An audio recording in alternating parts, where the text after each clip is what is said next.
राधे राधे, जय श्री कृष्णा। जय हो विष्णु भगवान की जय। जय हो एकादशी माता की जय। आइए आज हम फाल्गुन मास के शुक्ल पक्ष की आमल की एकादशी की व्रत कथा और महात्म्य सुनते हैं। अगर आप एकादशी का व्रत करते हैं तो साथ में आपको विष्णु भगवान और माता लक्ष्मी का पूजन करना चाहिए और कथा कहानियों को भी सुनना चाहिए। आमल की एकादशी को रंगभरनी एकादशी भी कहते हैं। एक बार मानधाता जी बोले कि हे वशिष्ठ मुनि जी, यदि आप हम पर प्रसन्न हैं तो आप हमें आमल की एकादशी का महात्म्य और व्रत कथा सुनाइए, जिससे कि हमारे साथ मनुष्य जाति का कल्याण हो। तब वशिष्ठ मुनि मानधाता राजा से बोले कि हे राजा, सब व्रतों से उत्तम और अंत में मोक्ष को देने वाला आमल की एकादशी का महात्म्य मैं तुम्हें सुनाता हूँ, तुम ध्यान से सुनो। फाल्गुन माह के शुक्ल पक्ष की एकादशी का नाम आमल की एकादशी है। इस एकादशी को रंगभरनी एकादशी भी कहते हैं। इस एकादशी का व्रत करने से 1000 गौदान करने जितना फल प्राप्त हो जाता है। आमल की एकादशी के दिन व्रत के साथ में आंवले का दान करने का अक्षय फल मिलता है।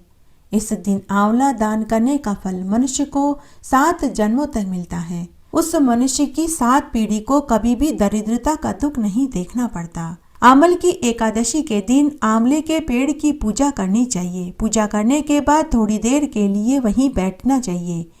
कहा जाता है कि माता लक्ष्मी ने आंवले के पेड़ के नीचे भोजन बना करके भगवान विष्णु और महादेव जी को भोजन कराया था।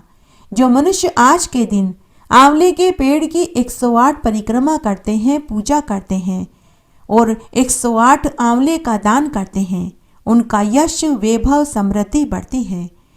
शास्त्रों के अनुसार आंवले के पेड़ में ब्रह्मा विष्णु और महेश का वास होता है।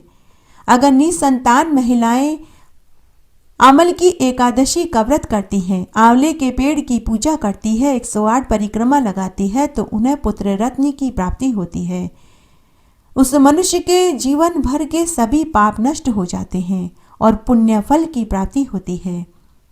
आमल की एकादशी के दिन सुबह जल्दी उठकर स्नान आदि से निवृत्त होकर गोटे के लाल कपड़े पहनकर शुभ मुहूर्त में आंवले के पेड़ की पूजा करें। पूजा की थाली में रोली मोली चावल, कच्चा सूत, कच्चा दूध, हल्दी, जल का लोटा, गुड़, पताशा, मिठाई और आंवले, पीला कपड़ा, घी का दीपक दक्षिणा के रूप में रखें।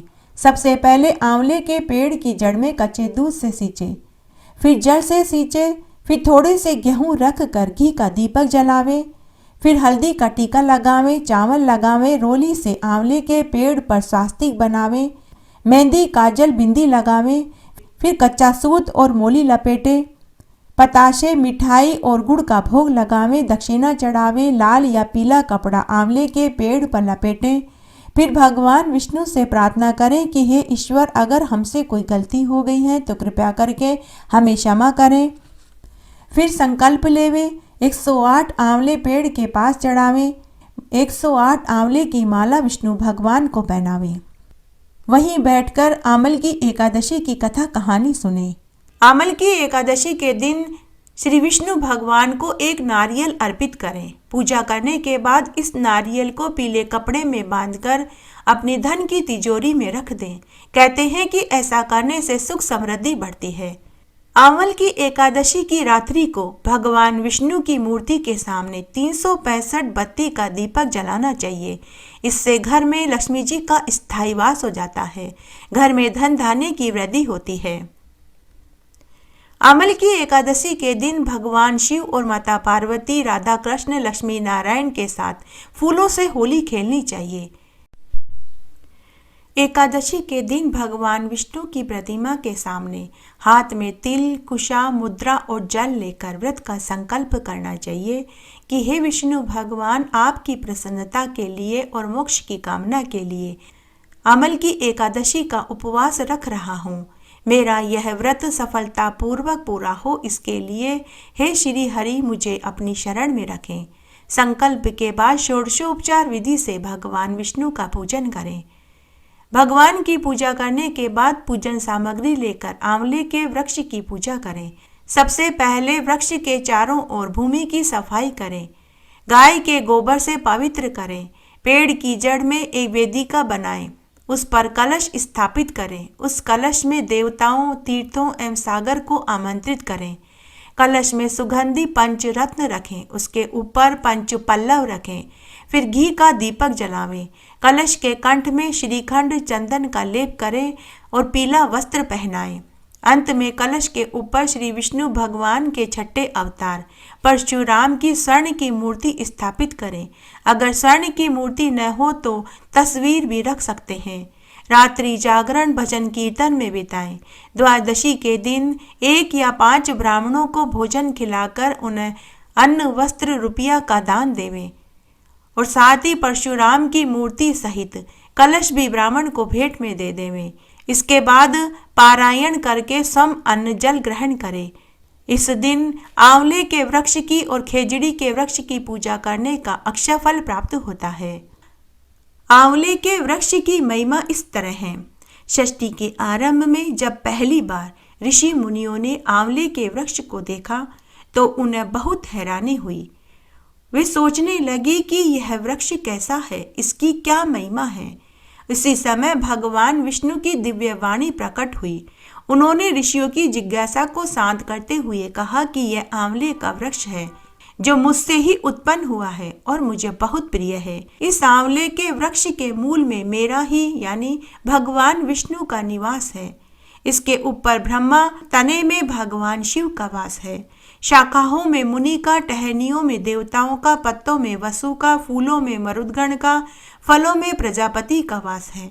आमल का पेड़ एक वैष्णव वृक्ष है जिसके स्मरण मात्र से कई गोदान का फल मिल जाता है। जो नियमित रूप से आंवले के वृक्ष का स्पर्श करता है, आंवले का सेवन करता है, आंवले का दान करता है, वे बड़े ही पुण्य के भागी होते हैं। जो व्यक्ति आमल की एकादशी का उपवास रखते हैं वे 1000 गौदान करने जितना फल पा लेते हैं और पुण्य के प्रभाव से वे मेरे ही लोक को आते हैं। आमल की एकादशी के दिन यानी फाल्गुन मास के शुक्ल पक्ष की एकादशी के दिन व्रती को सुबह जल्दी उठकर स्नान करके भगवान विष्णु के नाम का स्मरण करते हुए आमल की एकादशी के व्रत का संकल्प लेना चाहिए। भगवान श्री कृष्ण कहते हैं कि आमल की एकादशी के व्रत के दिन व्रती को आंवले के वृक्ष के नीचे कलश की स्थापना करनी चाहिए। इसके ऊपर जौ अथवा धान रखकर उसके ऊपर परशुराम जी की सोने की प्रतिमा रखें। अगर सोने की प्रतिमा न हो तो मिट्टी की प्रतिमा स्थापित करके श्रद्धा भाव से पूजा करनी चाहिए। ओम केशवाय नमः, ओम विशोकाय नमः, ओम विश्वरूपिणे नमः, श्री वस्त्र रूपिणे नमः, ओम चक्रिणे नमः, ओम गदिने नमः, इस तरह बोलते हुए भगवान विष्णु की पूजा करनी चाहिए। फिर आंवले के फल के साथ भगवान विष्णु को फल नैवेद्य अर्पित करें। इसके बाद आंवले के वृक्ष की 108 परिक्रमा करें। रात्रि जागरण करते हुए भगवान विष्णु की कथा, कहानियों और महात्म्य को सुने। अगले दिन एक ब्राह्मण को भोजन करावें जिसमें आंवला का व्यंजन जरूर होना चाहिए। उसके बाद सम भोजन करें। भगवान विष्णु कहते हैं कि जो श्रद्धा भाव से आमल की एकादशी का उपवास रखते हैं वह निश्चित ही पाप मुक्त होकर समस्त तीर्थों के पुण्य को प्राप्त कर लेता है और अंत में मेरे ही लोक को पाता है। अगर किसी मनुष्य में सामर्थ्य नहीं है कि वह आमल की एकादशी का व्रत कर पाए तो आमल की एकादशी के दिन भगवान विष्णु को आंवले का प्रसाद जरूर भेंट करें। समद्वादशी को आंवले का सेवन करें। आमल की एकादशी के दिन आंवले के पेड़ की 108 परिक्रमा करें, घी का दीपक जलावें। फाल्गुन मास की एकादशी की व्रत कथा। फाल्गुन मास में चैत्र रथ नाम का एक चंद्रवंशी राजा राज्य करता था। वह अत्यंत ही विद्वान तथा धार्मिक प्रवृत्ति का था। उस नगर में कोई भी व्यक्ति दरिद्र और कंजूस नहीं था। सभी नगरवासी विष्णु भगवान के भक्त थे और राज्य के सभी लोग हर एकादशी का उपवास रखते थे। एक समय जब फाल्गुन मास के शुक्ल पक्ष की आमल की एकादशी तिथि आई, उस दिन राजा, प्रजा, बाल, वृद्ध सब ने खुशी खुशी आमल की एकादशी का उपवास किया। राजा अपनी प्रजा को साथ लेकर मंदिर में जाकर पूर्ण कुंभ स्थापित करके धूप दीप नैवेद्य पंच रत्न आदि से धात्री अर्थात आंवले के पेड़ की पूजा करें और इस प्रकार स्तुति करने लगे कि हे धात्री, तुम ब्रह्म स्वरूप हो, तुम ब्रह्मा जी के द्वारा उत्पन्न हुए हो और समस्त पापों का नाश करने वाले हो, तुम्हें नमस्कार है। अब तुम मेरा अर्थ स्वीकार करो। तुम श्री रामचंद्र जी द्वारा सम्मानित हो। मैं आपकी प्रार्थना करता हूँ, अतः आप मेरे समस्त पापों का नाश करें। उस मंदिर में सभी ने रात्रि को जागरण किया। रात के समय वहां एक बहेलिया आया जो अत्यंत ही पापी और दुराचारी था। वह अपने परिवार का भरण पोषण जीव हत्या करके करता था। वह भूख और प्यास से अत्यंत व्याकुल था। वह बहेलिया उस मंदिर में चोरी करने के इरादे से आया था, लेकिन रात्रि जागरण होने के कारण वह चोरी नहीं कर सका। वह मंदिर में एक कोने में बैठकर रात्रि जागरण होते हुए देखने लगा। विष्णु भगवान तथा एकादशी के महात्म्य और कथा कहानियों को सुनने लगा। इस प्रकार वह बहेलिया गांव वालों के साथ रात्रि जागरण में बैठा रहा। प्रातःकाल होते ही सभी लोग अपने अपने घरों को चले गए, तो वह बहेलिया भी अपने घर चला गया। घर आकर उसने भोजन किया। कुछ समय बीतने के बाद उस बहेलिये की मृत्यु हो गई, मगर उस आमल की एकादशी के व्रत और रात्रि जागरण से उसने राजा विदुरथ के घर जन्म लिया। उसका नाम वसुरथ रखा गया। युवा होने पर वह चतुर्गनी सेना का मालिक बना। धन धान्य से युक्त होकर 10,000 गांवों का पालन करने वाला चक्रवर्ती राजा बना। वह तेज में सूर्य के समान, कांति में चंद्रमा के समान, वीरता में भगवान विष्णु के समान और क्षमा में पृथ्वी के समान था। वह अत्यंत ही धार्मिक, सत्यवादी, कर्मवीर और विष्णु भक्त निकला। वह प्रजा का समान भाव से पालन करता था। दान देना उसका नित्य कर्तव्य था। एक दिन वह राजा शिकार खेलने के लिए घने वन में गया। देव योग से वह मार्ग भूल गया और दिशा ज्ञान न होने के कारण उसी वन में एक वृक्ष के नीचे सो गया। थोड़ी देर बाद पहाड़ी मलेच्छ वहां आए। राजा को अकेला देखकर मारो मारो शब्द कहते हुए राजा की ओर दौड़े। मलेच्छ कहने लगे कि इसी दुष्ट राजा ने हमारे माता पिता, पुत्र पौत्र आदि अनेक संबंधियों को मार डाला तथा उन्हें देश निकाला दे दिया, अतः इसको मारना चाहिए। ऐसा कहकर वे मलेच्छ उस राजा को मारने दौड़े और अनेक प्रकार के अस्त्र शस्त्र से उसके ऊपर प्रहार करने लगे, परंतु उनके फेंके गए सभी अस्त्र शस्त्र राजा के शरीर पर गिरते ही नष्ट होने लगे और वे पुष्पों में बदलने लगे। उन मलेच्छों के द्वारा फेंके गए अस्त्र शस्त्र उल्टे उन्हीं पर प्रहार करने लगे, जिससे वे मूर्छित होकर गिरने लगे। उसी समय राजा के शरीर से एक दिव्य स्त्री पैदा हुई। वह स्त्री अत्यंत ही सुंदर थी, लेकिन क्रोध के कारण उसकी भ्रुकुटी टेढ़ी थी। उसकी आंखों से लाल लाल अग्नि निकल रही थी, जिससे वह दूसरे काल के समान प्रतीत हो रही थी। वह स्त्री उन मलेच्छों को मारने के लिए दौड़ी। थोड़ी ही देर में उस स्त्री ने उन सभी मलेच्छों को काल के गाल में पहुंचा दिया। थोड़ी देर बाद राजा की नींद खुली तो उसने सभी मलेच्छों को मरा हुआ देखा। तो वह कहने लगा कि इन मलेच्छों को किसने मारा? इस घने वन में मेरा कौन हितैषी है? वह मनी मन ऐसा विचार कर ही रहा था कि तभी वहां आकाशवाणी हुई। आकाशवाणी ने राजा से कहा कि हे राजन, इस संसार में विष्णु भगवान के अतिरिक्त कौन तुम्हारी सहायता कर सकता है? उस आकाशवाणी को सुनकर राजा बहुत प्रसन्न हुआ। वह वापस अपने राज्य में आया और सुखपूर्वक रहने लगा। जो मनुष्य इस आमल की एकादशी का उपवास करते हैं, वे प्रत्येक कार्य में सफल होते हैं और अंत में विष्णु लोक को पाते हैं। पुण्य नक्षत्र के दिन आने वाली यह एकादशी बहुत ही पुण्यदायिनी हो जाती है तथा इसका उपवास करने वाले के जन्म जन्मांतर के सभी पाप नष्ट हो जाते हैं। आमल की एकादशी की कथा सुनने और सुनाने मात्र से ही अश्वमेध यज्ञ का फल मिलता है। आमल की एकादशी का व्रत करने वाले को इन मंत्रों का जाप करना चाहिए। ओम नारायणाय नमः। श्री कृष्ण गोविंद हरे मुरारी, हे नाथ नारायण वासुदेवाय। ओम विष्णवे नमः। ओम हुम विष्णवे नमः।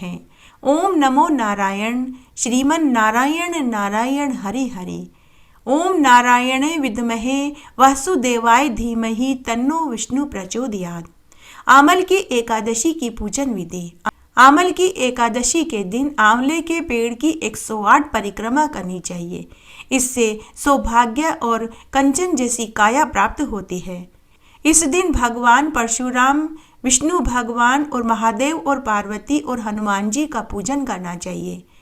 इस दिन माता पार्वती जी को श्रृंगार की सामग्री चढ़ाने से जीवन में खुशहाली और सौभाग्य की प्राप्ति होती है। आमल की एकादशी की रात्रि को भगवान विष्णु के सामने 365 बत्ती का दीपक जलाने से घर में लक्ष्मी जी का स्थायी वास होता है। अन्न धन के भंडार भर जाते हैं। आमल की एकादशी के दिन पीपल के पेड़ के नीचे शक्कर युक्त जल अर्पित करने और पीपल के पेड़ के नीचे सरसों के तेल का चौमुखा दीपक जलाने से ऋण से मुक्ति मिलती है, धन प्राप्ति के योग बनते हैं। इस दिन विष्णु भगवान और शिव को गुलाल अर्पित करने से घर की सभी परेशानियां खत्म हो जाती है। एक बार एक गांव में एक ब्राह्मण अपनी बीमार माँ, पत्नी व 3 बच्चों के साथ रहता था। वह ब्राह्मण लोगों के घरों में पूजा पाठ, कीर्तन आदि किया करता था। बदले में वे लोग ब्राह्मण को अन्न, वस्त्र और रुपया देते थे। उसी से ब्राह्मण का घर खर्च चलता था। उस ब्राह्मण को इतना मिल जाता था कि कोई भी सदस्य भूखा नहीं सोता था। वह ब्राह्मण विष्णु भगवान व माता लक्ष्मी और तुलसी माता का परम भक्त था। वह बड़ा ही धर्मात्मा, दयालु स्वभाव का था। लेकिन ब्राह्मण की पत्नी को अपने पति की पुजारी वाली नौकरी पसंद नहीं थी। वह आए दिन अपने पति से कहती कि आप यह पुजारी वाला काम छोड़कर कोई दूसरा काम क्यों नहीं करते। इस पुजारी वाले काम में हम धन ही नहीं जोड़ पा रहे हैं। इस काम में हम कैसे धन जमा कर पाएंगे। कल को हमारे बच्चे बड़े होंगे, खर्चे बढ़ेंगे। मुझे आपकी यह पुजारी गिरी का काम पसंद नहीं है। तो ब्राह्मण अपनी पत्नी से कहता कि हे भगवान, मुझे दूसरा और कोई काम आता नहीं है। मैं अपना पुश्तैनी काम छोड़कर क्यों दूसरा काम करूं? मेरे दादा परदादा भी यही काम करते आए हैं। जब उन्हें कभी इस काम को करने से धन की कमी महसूस नहीं हुई, तो आज हमें क्यों महसूस होगी। लेकिन पत्नी नहीं मानी। वह आए दिन अपने पति को ताने देती रहती थी। तब एक दिन ब्राह्मण की पत्नी पड़ोस में बैठी हुई थी, तो उसकी पड़ोसन ने सोने के नए नए गहने पहन रखे थे। ब्राह्मण की पत्नी, जिसका नाम सुशीला था, उसने अपनी पड़ोसन से पूछा कि बहन, तुम्हारे पास इतने सुंदर सुंदर सोने के कीमती गहने कहाँ से आए? तो पड़ोसन बोली कि बहन सुशीला, मेरे पति नगर के राजा के पास कल दान मांगने गए थे, तो उन्होंने दान में मेरे लिए सोने के जेवरात मांगे। तो राजा ने मेरे पति को ढेर सारे सोने के गहने दिए हैं। ये वही गहने हैं जो मैंने पहन रखे हैं। यह सुनकर सुशीला उसी समय अपने घर आई और आते ही अपने पति को पूरी सच्चाई बताने लगी और बोली कि आप भी हमारे नगर के राजा के पास जाइए और उनसे दान मांग कर के लाइए। शायद इससे हमारी गरीबी दूर हो जाए। तो ब्राह्मण बोला कि भगवान, हमें राजा का धन दान में नहीं लेना चाहिए। वह धन राजा ने न मालूम किस तरह एकत्र किया होगा। गरीब किसानों से सूद में लिया होगा, किसी के हक का पैसा हड़प किया होगा। ऐसे पैसे से घर में बरकत नहीं होती। भगवान, मैंने पूरी उम्र ईमानदारी से धन कमाया है। मैं ऐसे धन को दान में नहीं लूँगा। यह सुनकर सुशीला क्रोधित हो गई और नाराज होते हुए अपने पति से बोली कि या तो आप राजा से दान मांग कर लाइए, नहीं तो मैं अपने बच्चों को लेकर हमेशा हमेशा के लिए अपने मायके चली जाऊंगी और फिर कभी लौटकर नहीं आऊंगी। यह सुनकर ब्राह्मण बेचारा चुप हो गया। सच कहा है, बाल हट, राजहट व त्रिया हट के आगे किसी की नहीं चलती। उस रात ब्राह्मण मन ही मन सोचने लगा कि मैं राजा से ऐसा क्या दान में मांगूं कि मुझे दान भी मिल जाए और मेरा धर्म भी भ्रष्ट न हो। पूरी रात सोच विचार कर ब्राह्मण दूसरे दिन नगर के राजा के पास महल में दान मांगने पहुंच गया। तब राजा के नौकर ने राजा से कहा कि महाराज, हमारे नगर का ब्राह्मण आया है। राजा ने ब्राह्मण का खूब आदर सत्कार किया और कहा कि हे ब्राह्मण देव, आज आपके चरण मेरे महल में पड़ने से मैं, मेरा घर, मेरा परिवार धन्य हो गया। हे ब्राह्मण देव, मांगिए, आपको क्या दान चाहिए? आप जो कहेंगे मैं वही चीज़ आपको दान में दूंगा। आप कहें तो मैं सोने चांदी के सिक्कों की थैली दे दूं। आप कहें तो जमीन जायदाद आपके नाम कर दूं। दूध देने वाली सहस्त्र गायें दान में दे दूं। बताइए आपको क्या चीज़ दान में चाहिए? तो ब्राह्मण बोला कि हे महाराज, आप वचन दीजिए कि जो मैं मांगूंगा आप मुझे वही चीज़ दान में देंगे। तो राजा ने कहा कि हे ब्राह्मण देव, मैं आपको वचन देता हूँ, मैं एक क्षत्रिय हूँ, मैं अपना वचन कभी नहीं तोड़ूंगा। मेरे द्वार से आज तक कोई खाली नहीं गया। तब ब्राह्मण बोला कि महाराज, मैं ये दान वाली बात आपको अकेले में बताना चाहता हूँ। तभी राजा ने अपने सभी मंत्रियों, दरबारियों, दास दासियों, नौकर और सेवकों को बाहर भेज दिया और फिर कहा कि हे ब्राह्मण देव, आप ऐसा क्या दान में मांगने वाले हैं कि आपने सभी को बाहर भिजवा दिया। तब ब्राह्मण थोड़ा सकुचाते हुए, कुछ सोचते हुए बोला कि हे महाराज, आप मुझे अपने मेहनत की कमाई दान में दीजिए।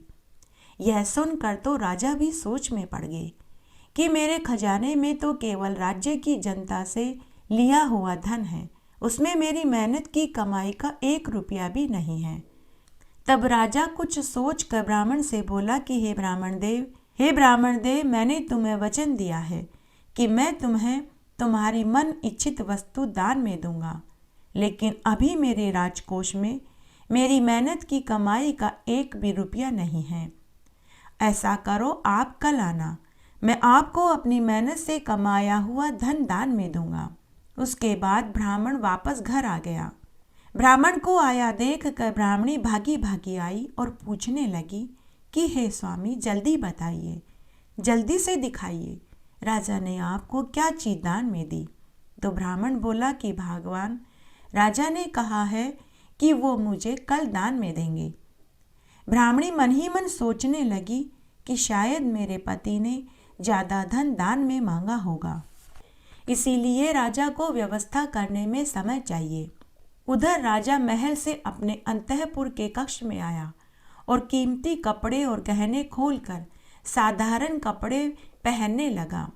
तो रानी ने राजा से पूछा कि हे महाराज, आज आपने राजसी कपड़े और गहने छोड़कर साधारण वस्त्र पहनकर कहाँ जाने की तैयारी कर रहे हैं। तो राजा ने ब्राह्मण वाली पूरी बात रानी को बताई और कहा कि हे रानी, हमारे राजकोष में मेरी मेहनत की कमाई का धन नहीं है, तो मैं वेश बदलकर नगर में मजदूरी करने जा रहा हूँ ताकि अपनी मेहनत की कमाई का दान ब्राह्मण को दे सकूं।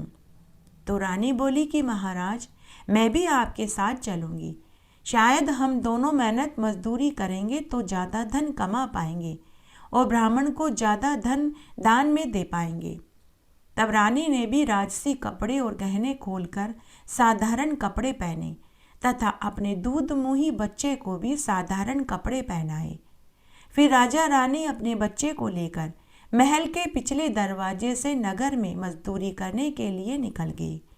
पूरी नगरी में घूम घूम कर वे सभी से काम मांग रहे थे, लेकिन उन्हें किसी ने काम नहीं दिया। तब वे एक नदी के किनारे पहुंचे।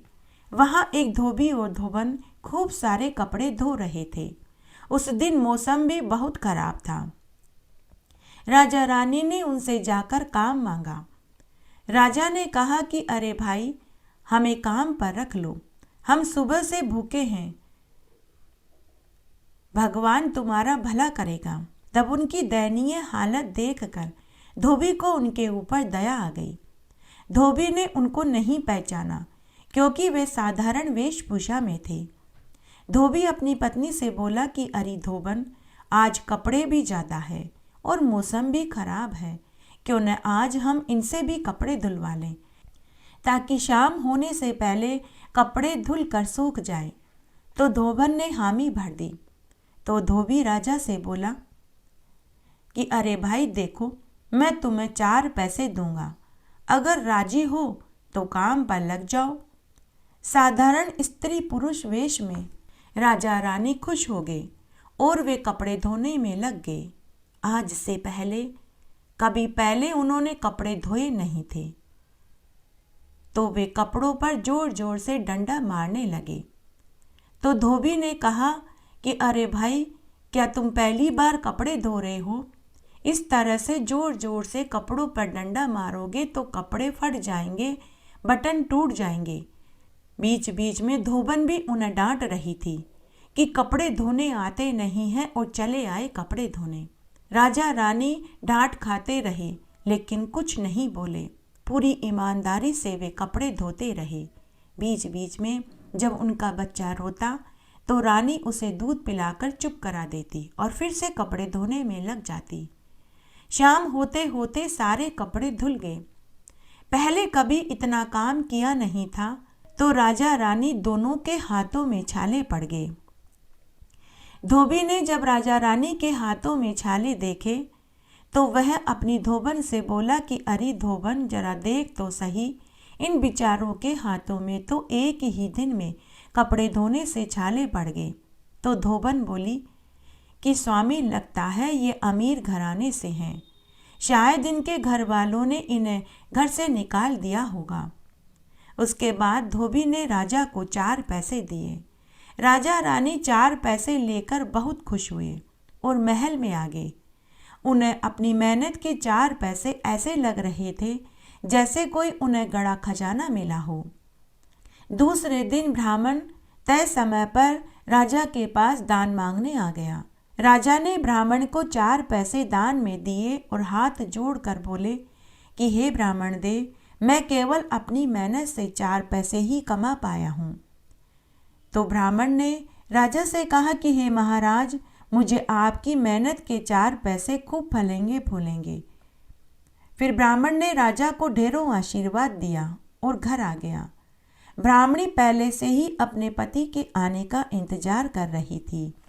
अपने पति को देखते ही वह भागी भागी आई और पूछने लगी कि धन कहाँ है? क्या कोई गाड़ी में धन लेकर आ रहा है? तो ब्राह्मण ने जेब में से 4 पैसे पत्नी के हाथ में देते हुए कहा कि ले ब्राह्मणी, राजा ने मुझे ये 4 पैसे दान में दिए हैं। 4 पैसे देखकर ब्राह्मणी बहुत नाराज हो गई और बोली कि आप तो निरा मूर्ख हैं, आपको तो दान मांगना भी नहीं आता। फिर ब्राह्मणी ने उन 4 पैसों को वहीं फेंक दिया और दन दनाती हुई भीतर चली गई। ब्राह्मण ने उन 4 पैसों को उठाया और अपने आंगन के तुलसी क्यारे में रख दिया। सोचने लगा कि जब ब्राह्मणी का गुस्सा शांत होगा तो वो इन पैसों को ले लेगी। इस तरह समय बीतने लगा। दोनों ब्राह्मण दंपति उन 4 पैसों को तुलसी क्यारे में रख कर भूल गए। वे 4 पैसे फूल पत्तियों के नीचे दब गए। उन 4 पैसों से वहाँ 4 तुलसी के पौधे उगाए, जिनकी हर लड़ी में सच्चे मोती झिलमिला रहे थे। लेकिन ब्राह्मण दंपति ने कभी सच्चे मोती देखे नहीं थे, तो वे उन्हें तुलसी का बीज ही समझ रहे थे। ब्राह्मण दंपति रोज पूजा करने के बाद तुलसी के पौधे को सींचते, घी का दीपक जलाते, भोग चढ़ाते थे, लेकिन वे सच्चे मोती को नहीं पहचान पाए। तब एक दिन तुलसी माता बैकुंठ में बैठी सोचने लगी कि ये ब्राह्मण दंपति तो बड़े ही भोले हैं, धन इनके आंगन में है और ये गरीबी से जी रहे हैं। मुझे ही कोई उपाय सोचना होगा। उनके नगर के राजा के पास मानसरोवर के हंसों का एक जोड़ा था, जिन्हें राजा सच्चे मोती खिलाते थे। उन हंसों को मोती खिलाने के बाद ही राजा अन्न जल ग्रहण करते थे। यह राजा ने नियम ले रखा था। तब तुलसी माता ने अपनी माया से राजा के राजकोष में से सच्चे मोती गायब करवा दिए। उधर जब राजा को पता चला कि उनके राजकोष में सच्चे मोती बचे ही नहीं, तो राजा ने पूरी नगरी में ढिंढोरा पिटवाया कि जिसके पास भी सच्चे मोती हो वो राजकोष में जमा करवा दे और बदले में सोने चांदी की अशर्फियाँ ले लेवे। लेकिन नगर में किसी के पास भी सच्चे मोती नहीं थे। राजा मानसरोवर के हंसों को मोती नहीं खिला पाया, तो राजा ने भी अन्न जल नहीं खाया। उसके बाद तुलसी माता ने एक बुढ़िया का रूप धरा और ब्राह्मण के घर भिक्षा मांगने पहुंच गई। तब ब्राह्मण ने तुलसी माता वेश में बुढ़िया माता को अपने हिस्से की दोनों रोटियां खाने को दे दी। बुढ़िया माई वेश में तुलसी माता ब्राह्मण के आंगन में बैठकर भोजन खाकर पानी पीने लगी। तभी बुढ़िया माई ब्राह्मण दंपति से बोली कि हे पुत्र, तेरे तुलसी क्यारे में तो सच्चे मोती लटक रहे हैं। तो ब्राह्मण ब्राह्मणी मुस्कुराते हुए बोले कि नहीं बुढ़िया माई, हम तो बहुत गरीब हैं, हमारे पास कहाँ सच्चे मोती। तो बुढ़िया वेश में तुलसी माता बोली कि पुत्र, मैं सच कहती हूँ, तेरे तुलसी के पौधे में ये सच्चे मोती ही लटक रहे हैं। पुत्र, मैं तुझे एक बात और बताती हूँ। तेरे नगर का राजा 4 दिन से भूखा है, क्योंकि उसके पास सच्चे मोती खत्म हो रहे हैं। उसने नियम लिया हुआ है कि वह अपने हंसों को सच्चे मोती खिलाने के बाद ही अन्न जल ग्रहण करेगा। लेकिन राजा के राजकोष में सच्चे मोती खत्म हो रहे हैं। हे पुत्र, तू ये सच्चे मोती तेरे नगर के राजा को ले जाकर के दे दे। तुझे 2 पुण्य मिलेंगे। एक तो मोती खाने से हंसों का पेट भरेगा। हंस के भोजन खाने के बाद राजा जो 4 दिन से भूखा है उसे भी भोजन खाने को मिलेगा। तेरे ऐसा करने से 2 भूखों का पेट भरेगा। फिर राजा तुझे इन मोतियों के बदले में सोने चांदी की अशर्फियाँ भी तो देगा। यह सुनकर ब्राह्मणी खुश हो गई। उसने झट से एक थैले में सच्चे मोती भर दिए और अपने पति को देते हुए बोली कि हे स्वामी, जाइए, यह मोती राजा को देकर अशर्फियाँ ले आइए, इससे हमारी गरीबी दूर हो जाएगी। उसके बाद बुढ़िया वेश में तुलसी माता वहाँ से अंतर्ध्यान हो गई। उसके बाद ब्राह्मण सच्चे मोती लेकर राजा के महल में पहुंचा। सच्चे मोती देखकर राजा ने ब्राह्मण से कहा कि हे ब्राह्मण देव, तेरे पास इतने सारे सच्चे मोती कहाँ से आए? चोरी करी, डाका डाला, क्या किया? अभी कुछ महीने पहले ही तो तू मुझसे 4 पैसे दान में लेकर गया था, जब तो तेरे पास खुद के खाने को पैसे नहीं थे। तू सच सच बता, तू ये सच्चे मोती कहाँ से चुरा कर के लाया? ब्राह्मण ने राजा को पूरी सच्चाई बताई कि हे महाराज, मेरे आंगन के तुलसी क्यारे में सच्चे मोती लटक रहे हैं। मैं यह सच्चे मोती वहीं से तोड़कर लाया हूँ। लेकिन राजा को यकीन नहीं हुआ। राजा ने ब्राह्मण को जेल में डलवा दिया। जब ब्राह्मणी को पता चला कि राजा ने उसके पति को सच्चे मोती चोरी करने के इल्जाम में जेल में डाल दिया है, तो ब्राह्मणी बहुत दुखी हुई। उसने तुलसी माता से विनती करी कि हे तुलसी माता, मेरे पति चोर नहीं हैं, अब आप ही मेरे पति को जेल से छुड़ाइए। उनके ऊपर लगा हुआ दाग अब आप ही मिटाइए। ब्राह्मणी की करुण विनती से तुलसी माता का हृदय पिघल गया। उसी रात्रि को तुलसी माता ने राजा को स्वप्न में दर्शन देकर कहा कि हे राजा, जिस ब्राह्मण को तूने चोर कहकर जेल में डलवाया है वह चोर नहीं है। उसके आंगन के तुलसी क्यारे में मेरी कृपा से सच्चे मोती लटक रहे हैं। हे राजा, तू याद कर, तूने कुछ महीने पहले इस ब्राह्मण को 4 पैसे अपनी मेहनत की कमाई के दान में दिए थे। उस ब्राह्मण ने उन 4 पैसों को तुलसी के पौधे में डाल दिए थे।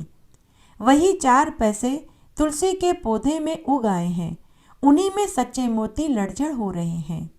हे राजन, तेरे सच्चे मोती राजकोष से मैंने ही गायब करवाए थे। और मैंने ही इस ब्राह्मण को सच्चे मोती तुझे देने के लिए भेजे थे। हे राजन, तू सुबह होते ही इस ब्राह्मण को छोड़ दे, साथ ही खूब सारा धन भी दे। अगर तूने ऐसा नहीं किया तो मैं तेरा सारा राजपाट नष्ट कर दूंगी। दूसरे दिन जब राजा सोकर उठा तो उसे अपने स्वप्न वाली बात याद आई। राजा ने अपने स्वप्न वाली बात अपने दरबार में सभी को सुनाई। तब एक बुजुर्ग समझदार मंत्री ने राजा से कहा कि हे महाराज, आप वही करिए जो तुलसी माता ने आपको करने के लिए कहा है। हे महाराज, इस ब्राह्मण के ऊपर तो तुलसी माता की कृपा है। उसी समय राजा ने ब्राह्मण को जेल से निकलवाया और दरबार में बुलाकर राजा ने ब्राह्मण से अपनी गलती की माफ़ी मांगी। साथ ही उसे खूब सारा धन दान में दिया। खुद राजा, रानी, मंत्री, दरबारी ब्राह्मण को रथ में बैठाकर छोड़ने उसके घर गए। राजा रानी ने ब्राह्मण के आंगन के तुलसी क्यारे को देखा। मिट्टी हटाकर के देखा तो उसमें वे ही 4 पैसे पड़े हुए थे जो राजा रानी ने मेहनत मजदूरी करके ब्राह्मण को दान में दिए थे। ब्राह्मण के तुलसी क्यारे में सच्चे मोती लड़झड़ हो रहे थे। यह देखकर राजा, रानी, मंत्री, दरबारी सभी को महान आश्चर्य हुआ। उसके बाद राजा ने पूरी नगरी में ढिंडोरा पिटवा दिया कि सभी को तुलसी माता की पूजा करनी चाहिए, घी का दीपक जलाना चाहिए और मेहनत की कमाई खानी चाहिए, क्योंकि मेहनत से कमाया हुआ धन ही फलता फूलता है। हे तुलसी माता, जैसे आप ब्राह्मण के ऊपर टूटी वैसे सबके ऊपर टूटना, कहानी कहने वाले के ऊपर, सुनने वाले के ऊपर और हुक्कारा भरने वाले के ऊपर। एक बार एक गांव में एक बुढ़िया माई रहती थी। उस बुढ़िया माई ने एक बार एकादशी का निर्जला व्रत रखने का निश्चय किया। उस बुढ़िया माई ने बुढ़ापे में पहली बार निर्जला एकादशी का उपवास रखा। उसे यह नहीं मालूम था कि निर्जला उपवास करने से क्या परेशानियां आएंगी। इस बात से अनजान बुढ़िया माई ने अपने पुत्र और पोतों के लिए एकादशी का निर्जला उपवास करने का इरादा किया। बड़ा ही कठोर मन करके उसने भूख प्यास को रोककर लक्ष्मी नारायण भगवान की पूजा करी। पंडित जी को मिट्टी के पात्र में जल भरकर ऋतु फल दान में दिए। दोना भर कर बूरा, शक्कर, आम दक्षिणा के 11 रुपए रख कर दान में दिया और वहीं बैठकर पंडित जी से एकादशी के व्रत की कथा सुनी। एकादशी व्रत वाले दिन गर्मी बहुत अधिक थी। बुढ़िया माई को बहुत बेचैनी हो रही थी। इस कारण बुढ़िया माई बहुत देर तक पानी में पड़ी रही। बार बार पानी के कुल्ला करती रही, मुंह धोती रही, हाथ पांवों को गीला करती रही कि कहीं थोड़ा उसे सुकून मिले। ऐसा करते करते दोपहर हो गई। दोपहर में बहुत तेज धूप पड़ रही थी। बुढ़िया माई का बार बार मुंह सूख रहा था, गला सूख रहा था, होठ पर फेफड़ी आ गई। बुढ़िया माई का मन बेचैन होने लगा। एक तो बुढ़ापा और दूसरा वह भयंकर गर्मी। बुढ़ापे की स्थिति तो कुछ ऐसी ही होती है। बड़ी मुश्किल से दोपहर हुई। बुढ़िया माई मन ही मन सोचने लगी कि किसी तरह से दोपहर तो आ गई, शाम और रात कैसे निकलेगी। इस तरह सोचते सोचते पूरी दोपहर निकल गई। तभी संध्या का समय हो गया। बुढ़िया माई ने दोबारा फिर से विष्णु नारायण भगवान की पूजा करी, तुलसी के पौधे में दिया बाती करी, भगवान विष्णु की आरती करी और एकादशी माता से विनती करने लगी कि हे एकादशी माता, मुझे मेरा एकादशी का व्रत पूरा करने में मेरी मदद करना। सायंकाल के बाद बुढ़िया माई को बहुत कमजोरी महसूस होने लगी तो वह खटिया पर आकर लेट गई। बार बार करवट बदलने लगी। कभी खटिया से उठ जाती और कमरे और दालान में टहलने लगती। कभी कमरे से बाहर जाती, कभी भीतर आती। उसे कहीं भी शांति नहीं मिल रही थी। बुढ़िया माई खटिया पर पड़ी पड़ी एकादशी माता को याद करती रही और एकादशी माता से विनती करती रही कि हे एकादशी माता, मेरी लाज रखना। आप मुझे इतनी शक्ति देना कि मैं इस व्रत को भली भांति पूरा कर सकूं और यह पहाड़ जैसी रात मैं शांति पूर्वक बिता सकूं। प्यास के कारण बुढ़िया माई की बेचैनी बढ़ती जा रही थी उसने धैर्य रखने का बहुत प्रयत्न किया, किंतु सहनशीलता की सीमा बर्दाश्त से बाहर होती जा रही थी कि तभी बुढ़िया माई जोर जोर से चिल्लाने लगी, बचाओ बचाओ। बुढ़िया माई का चिल्लाना सुनकर परिवार के सभी स्त्री पुरुष पड़ोसी वहां एकत्रित हो गए कि कहीं बुढ़िया माई मर तो नहीं गई। सभी परिवार वाले, बेटा बहू और पड़ोसी बुढ़िया माँ की खाट के पास आकर पूछने लगे कि अम्मा क्या हुआ, आप क्यों चिल्ला रहे हो, क्या आपने कोई बुरा स्वप्न देख लिया है। तभी बुढ़िया माई के बड़े बेटे की बहू बोली कि आज पहली बार अम्मा जी ने निर्जला एकादशी का उपवास रखा है। तो सभी ने बुढ़िया माई से कहा कि अम्मा जी, बुढ़ापे में यह कठिन व्रत आपने क्यों रखा है। अम्मा जी, शक्ति से ही भक्ति होती है। बेटा बहू और पड़ोसियों के ताने सुनकर बुढ़िया माई उनसे बोली कि अरे मेरे तो प्राण निकल रहे हैं और तुम्हें मजाक और ताने सूझ रहे हैं, कोई मेरी छाती पर ठंडे पानी का घड़ा रख दो। तब बुढ़िया की एक पोती ने दादी की छाती पर ठंडे पानी का पात्र रख दिया। तब कहीं जाकर बुढ़िया माई को थोड़ा आराम मिला। थोड़ी देर के लिए बुढ़िया माई ने आंखें बंद कर ली और एकादशी माता से विनती करती रही। ऊपर बैकुंठ में एकादशी माता ने सोचा कि यह बुढ़िया अम्मा तो बड़े ही कठोर मन की निकली, मुझे इसकी परीक्षा लेनी चाहिए। तब एकादशी माता ने मुर्गा का रूप धारण किया और बुढ़िया माई के घर के बाहर अर्धरात्रि को मुर्गा बनकर टेर लगाने लगी। मुर्गे की आवाज सुनकर बुढ़िया माई जल्दी से उठी, घर के बाहर जाकर आसमान की ओर देखने लगी, किंतु आसमान में उसे कहीं भी ध्रुव तारा दिखाई नहीं दिया। बुढ़िया माई सोचने लगी कि यह मुर्गा क्यों और कैसे इतनी जल्दी टेर लगा रहा है, जबकि अभी तक तो सुबह नहीं हुई है। बुढ़िया माई को प्यास तो लग ही रही थी। थोड़ा बहुत उसका मन पानी पीने के लिए विचलित होने लगा, लेकिन तभी बुढ़िया माई ने मन में दृढ़ निश्चय कर लिया कि चाहे कुछ भी हो जाए, चाहे मेरे प्राण ही क्यों न निकल जाए, लेकिन मैं एकादशी व्रत को पूरा करके ही रहूंगी। यह सोचकर बुढ़िया माई फिर से खटिया पर शीतल होकर लेट गई। थोड़ी देर के बाद फिर से एकादशी माता ने बुढ़िया माई की फिर से परीक्षा लेनी चाहिए। अब की बार एकादशी माता ने एक छोटी सी 8 साल की कन्या का रूप बनाया और अमरस का भरा गिलास लेकर बुढ़िया माई की खाट के पास सिराने आकर खड़ी हो गई और बोली कि अम्मा अम्मा अमरस पी लो, देखो सवेरा हो गया है। अमरस का भरा हुआ गिलास देखकर बुढ़िया माई का मन ललचाने लगा, किंतु अचानक एकादशी व्रत का स्मरण हो आया। बुढ़िया माई ने मन में सोचा कि मैं यह अमरस नहीं पीऊंगी, चाहे कुछ भी हो जाए, मैं एकादशी व्रत को पूरा करके ही रहूंगी।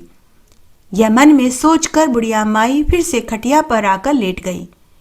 थोड़ी देर के बाद बुढ़िया माई को ऐसा लगा कि किसी ने उसे पानी के कुएं में पटक दिया। वह बड़ी देर तक उस कुएं में हाथ पांव चलाती रही, किंतु बुढ़िया माई ने अपने मुंह में पानी की एक बूंद तक नहीं जाने दी। उसने अपने मुंह को कसकर बंद कर लिया और दृढ़ता पूर्वक अपने व्रत का पालन करती रही।